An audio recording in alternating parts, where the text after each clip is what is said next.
அண்ணா வணக்கம். வணக்கம். நீங்க எங்க இருந்து வரீங்க? உங்களை ஒரு சின்ன அறிமுகப்படுத்திக்கீங்க. புதுக்கோட்டை மாவட்டம்ண்ணே. புதுக்கோட்டை மாவட்டம். இன்னைக்கு வந்து நம்ம ஈரோடு கருங்கல்பாளையம் சந்தையில மணிகண்டன் கிட்ட 2 மாடு வாங்கிருக்கீங்க. ரெண்டுமே கண்ணு மாடுங்களா? ஆமா, ரெண்டு மாடு. 2 கண்ணு மாடு. ஃபர்ஸ்ட் இந்த கண்ணு மாடு பாத்திரலாங்க. இது என்ன கால கண்ணோட வந்தீங்களா இல்ல காலக்கண்ணு? கால கண்ணோட. போட்டு எத்தனை நாள்லாம் இருக்கு? ஒரு 4 நாள் இருக்குண்ணா. 4 நாள் ஆச்சு. அங்க இருக்கிற கண்ணு தானுங்களா அண்ணன் கூட்டிட்டு வர்றது? ஆமா, அந்த கண்ணு. அவரு கூட்டிட்டு வர கண்ணு சேட்டை, சரியான சேட்டை இப்பவே பண்ண மாட்டிருக்கு. அப்படியே படுத்துக்குச்சு கூப்பிட்டங்காட்டி.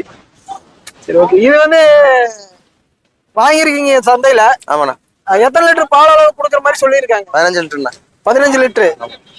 எப்படி எத்தனை மணிக்கு வந்தீங்க? எத்தனை மாடுகள் பார்த்து இந்த மாடு செலக்ஷன் பண்ணி வாங்கி கொடுத்தாரு? வந்தோடனே பாத்துட்டு 2 மணிக்கு வந்தோம்னா 3 மணிக்கு வாங்கிட்டோம்ண்ணா. 3 மணிக்கு வாங்கிட்டீங்க. 3 மணில இருந்து இப்ப மணி 10 போகுது, இன்னும் வெயிட் பண்ணிட்டு இருக்கீங்க. ஆமாண்ணா.